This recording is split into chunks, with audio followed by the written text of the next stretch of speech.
Matt McCusker is a stand-up comedian and podcaster, known for the Matt and Shane Secret podcast. He is endearingly called a shaman by his fans, and for good reason, as he has an outside-the-box perspective that will leave you drenched with spiritual knowledge. I think I have never seen Matt do stand-up before. I only know him from the podcast. I enjoy him a lot on the podcast, but have always felt he lived a bit in Shane's shadow. I always knew he was a working stand-up, but I never found his humor as interesting as his outside-the-box perspective. He makes a good sidekick to Shane, and that is where he shines, was always my thought. But no more. This special completely shattered that idea in my head and has utterly proven Matt as a capable comedian in his own right. I came into this special expecting a Brendan Schwab-style train wreck at worst, and more likely a watchable but early attempt at a special at best. I was incredibly happy to be wrong. I was completely blown away at the material Matt produced. The special is intimate and comfy, similar to Shane's YouTube special. It is filmed in a club, not a theater, and gives a real live stand-up feel. It is not overproduced. From the opening I was captivated.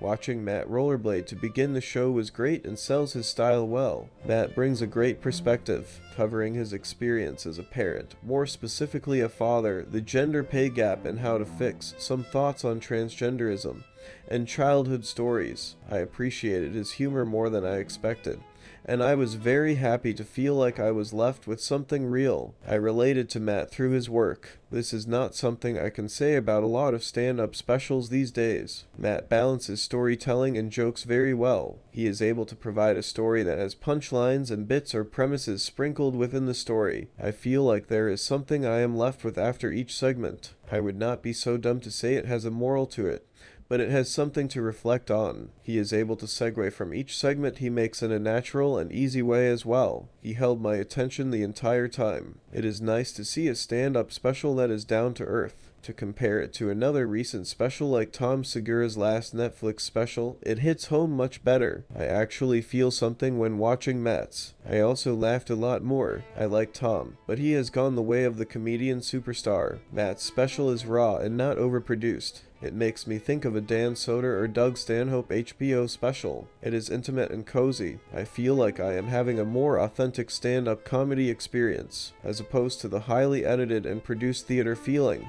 Being in a club has always been a much more enjoyable experience when I have watched live comedy, and that translates to a special, I think. Not to say there is no room for theaters, but I am happy to see the club special making a sort of more mainstream return. What is really special about this special is that it is independent, like Shane Gillis's special. Matt posted this on his own YouTube channel, ducking the lame paws of the mainstream streamer suits. After watching The Speed of Light, I was left with similar feelings after seeing Shane's special. I was left with hope and excitement for the future of independent comedy, as well as personally attached to the comedians themselves. I genuinely am excited to see Matt grow as a stand-up now, just as I was after seeing Shane's. I am filled with relief that it is possible to laugh at a comedy special again. It has been so long. It feels. The intimate feel of the show is something I very much appreciated. Matt has a silly but introspective style that feels raw and underground. This is something that is crucial to comedy, I think. Matt is irreverent and not a mainstream sellout, so to say. He is his own man and his voice is his own, not some normie executives. Matt has a creative and unique mind that may be a bit niche where a more mainstream producer would not take a chance on him, or even worse, pollute the work into being more common. I am happy to see an authentic voice make it through and hope Matt can stay the course. Now, to be critical, there are a few things that can be said. Mostly the negative things I noticed about this special are byproducts of what makes it good for me. Some of the material is trite, dated, or unpolished. He starts with COVID talk, which is not uncommon, but he does put a twist and expresses a unique and different perspective on the topic. At times, he is crude, in the shock jock humor sort of way. This could turn some people off. Matt also has a tinge of cringe. He has a hint of weird that makes you shudder, but he is self-aware and uses this to his advantage. He covers old topics that feel like they come from the 2010s, like trans and gender pay gap. But even still, he says things I have not heard done on a comedy stage before. Some of the bits did not feel fully fleshed out or finished. This feed the rawness and club feel, which is good.